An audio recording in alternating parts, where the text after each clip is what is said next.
guys, Mount Vernon Kid here coming to you again. How's everybody doing out there? Welcome back to another movie review, in a sense. Once again, um, just finished watching.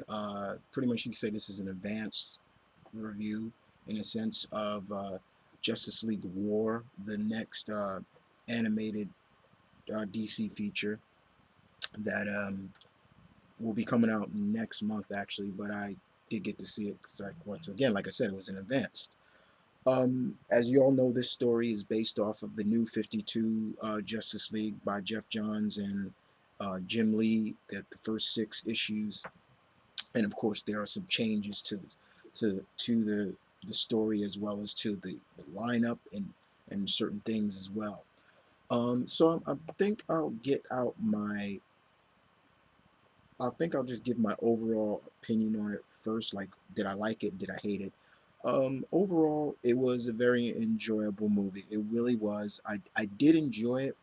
You guys know me. I'm not too crazy about the New 52. I'm really not. I think there are more hits, misses than hits with the whole relaunch of the DC universe. But um, watching this, I enjoyed it for what it was. I took it for what it was. I was like, okay, let me just watch it and I'll see it. And I enjoyed it. But right off the back, I can tell you, as a fan of this character, yeah, I was a little bit like, that's disappointing that this certain character is not in it, and you all should know who I'm talking about. Um, Now, I'll get more of my negatives out of the way first than anything. First of all, to me, some of the negatives that I felt that really um, kind of kind of a turnoff for me for the movie, in a sense, because I really was like, was that really necessary?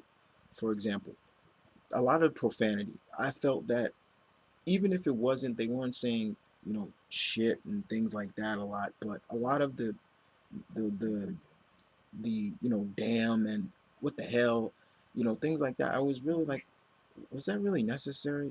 That was really wasn't necessary.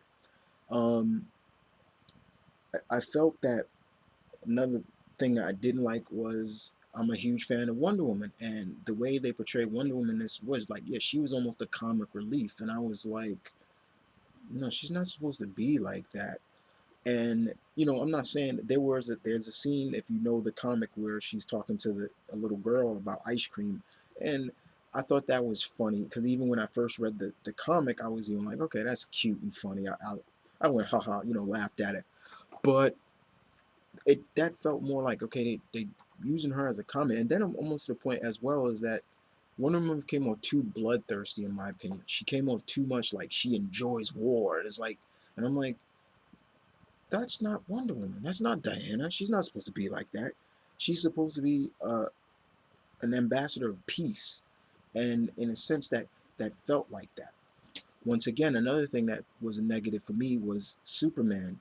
He really played off more like a douche, like the dick, and very arrogant and brash about himself. Like, you know, he was almost like, thank you. It was almost like those stereotypical jocks that you see back in high school or something like that. He kind of came off like that.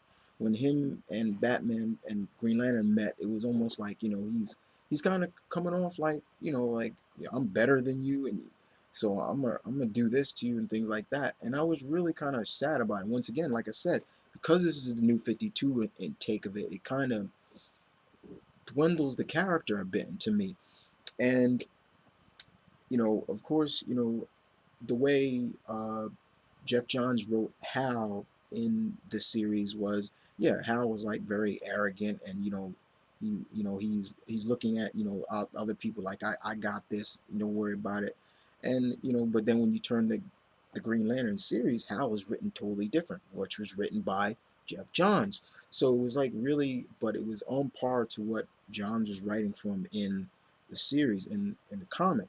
So when him and Batman met, there were some lines taken right out of the uh, the comic, and I was fine with that. The overall voiceover acting was okay, but I really wish Bruce Greenwood had came back to do Batman's voice, because now I'm used to Bruce Greenwood playing his voice, either him or of course Kevin Conroy. To me, Bruce Greenwood is to me this a good Batman voice. So I was really kind of like, I don't like this guy's voice. At first, he sounded a little bit like Martin Sheen, and I'm like, that's not Martin Sheen, is it? But it was really interesting. I did like Sean Austin as Captain Marvel. Yes, I'm not gonna call him Shazam. I'm sorry. I'm not gonna use that name for him. Um, uh, so that was definitely. But the one thing I will, it was really interesting that they just put Shazam, Captain Marvel, in this movie, and he's already Captain Marvel. It wasn't as if we saw his origin. He goes to the Wizard Shazam and get the power and everything like that. He was already there because there's a scene. I'm not going to spoil. I'm not spoiling anything, but there is a scene in there where he just turns into Shazam, Captain Marvel, and it's like, okay, but because that kind of threw me off. But to me, ladies and gentlemen, um, the dialogue could have been better. Like I said, the profanity in there could have been, was a little bit like, the dialogue was okay, but this was pretty much a very action-packed feature length in a sense. It was more action-based than anything. And there were scenes in there that came straight out of the comic, especially with Wonder Woman and Darkseid. Steve Bloom voicing Darkseid was very interesting because I didn't even recognize if that was Dark Steve Bloom. I was like, "That's Steve Bloom." Usually you can tell it's Steve Bloom, but Darkseid was really like a titan compared to the animation was fairly decent to me, but Darkseid, when you see him comparing to Superman and everybody else, he was a giant, and I'm like, man, he's huge. But I thought Flash was pretty decent, and things like that. But to me, ladies and gentlemen, the stars of this movie was two people: Captain Marvel and Vic Stone, aka Cyborg. They were the true stars of this movie because there was a real story between them, and that was okay for me because I am a huge Cyborg fan. I love Cyborg. Um, and to see them portray Vic Stone like that was very pleasing to me because of you know you see him and his relationship with his father and everything like that, and the way he becomes Cyborg. You were really like more like, oh my God, when they showed how he became Cyborg. You really felt the character and you felt his pain. It was like, oh my God. And with the relationship that he had with Captain Marvel, I enjoyed. I was like, okay, this is cool, and things like that. But the action scenes in the movie, especially when Darkseid finally appeared, was pretty decent and pretty fair, nonstop. Everybody kind of got a chance to shine in terms of the action scenes. But overall, the story was very kind of, I wouldn't say lackluster, guys, but it was more. It was like point A, point. It's like point A, point B, and that's it. Get there and get to the big action scenes and everything like that. Now, yes, to my fellow Aquaman fans that who I was talking about earlier, yes, he is replaced by Captain Marvel, and that could and some people say, man, that's a slap in the face to Aquaman. And but the one thing I will say is don't let that stop you from checking this movie out. Now, if you want to know where you don't want to wait. Uh, do I recommend you buying this to add to your collection? I do. But if do I also recommend you watching it before? Like if you were saying, okay, is the replay value of watching this again worth it?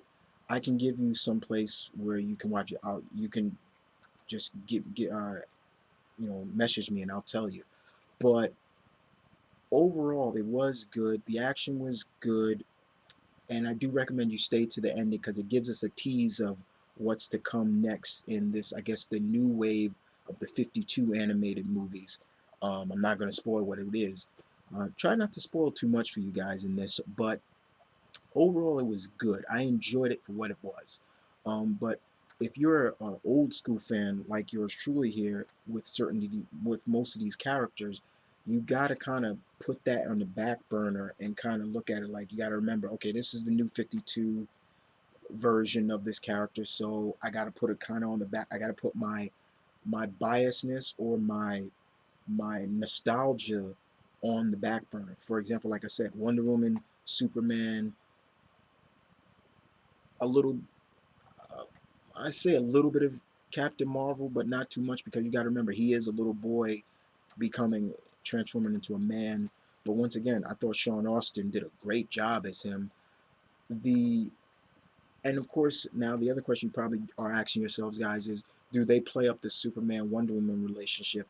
They they tease at it a lot in this movie really fast because in the first 6 issues they really didn't tease that too much, but it's there, and I do like the line that Wonder Woman said to Superman at the end of the film involving all of the members, which was really kind of cool. She based them all off the Greek pantheon of gods, which was kind of interesting. I was like, that makes sense. Like for example, I'll spoil this a little bit for you. For example, she said Flash is Hermes, Captain Marvel is Zeus, Cyborg is Hephaestus, Batman is Hades. Um, what was Green Lantern? I forgot what she said he was. And when she turned to Superman, it was kind of like she didn't know what to call him, but she was interested. And poor Steve Trevor in the background is just like, oh man, like I was supposed to get with that, it was, and you kind of felt a little bit bad for him, but overall, it was fine. I enjoyed it. Is the replay value there, guys? Um, it is, but if you want to see it, just to make sure that you want to buy this, I can give you it. But will I buy it? I probably will. I'll still probably add it to my collection. I'll add it to my collection, but definitely, it is worth watching. I'm looking forward to seeing what they do next with a certain Triton character, and because that character damn sure needs some respect and stop putting them on the back burner. That's just me. But other than that, um, guys, you guys take care. That's my kind of advanced review of Justice League War. In my opinion, the replay value is there. It's good. Check it out for yourselves and tell me what you think about it as well. But other than that, this is Mount Vernon Kid saying peace, one love, stay tuned, keep real, guys. As always, I'll see you guys next time. Take care.